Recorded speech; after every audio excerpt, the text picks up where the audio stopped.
Trading এ আমাদের loss করার 6 নম্বর কারণটা হচ্ছে ওভার ট্রেডিং।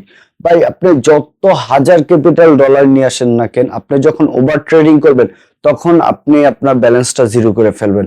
আপনি কখনোই নেভার এভার আপনি এখান থেকে প্রফিট নিয়ে বের হইতে পারবেন না যদি আপনি ওভার ট্রেড করেন। লাইক ওভার ট্রেড করলে কি হয়, একবার হচ্ছে আপনি ওভার ট্রেড করতে গিয়া আপনি হচ্ছে আপনার $100 থেকে $50 লস করছেন, দেন দুমায় এক ক্যান্ডেলে আপনি $50 এন্ট্রি নিয়ে নিলেন, এটা আপনার প্রফিট চলে আসছে, ওকে ফাইন, আপনার লস রিকভারি হয়ে গেছে। এটা একবার হবে, দুইবার হবে, তৃতীয়বার হবে না, আপনার ব্যালেন্সটা কিন্তু জিরো হয়ে যাবে।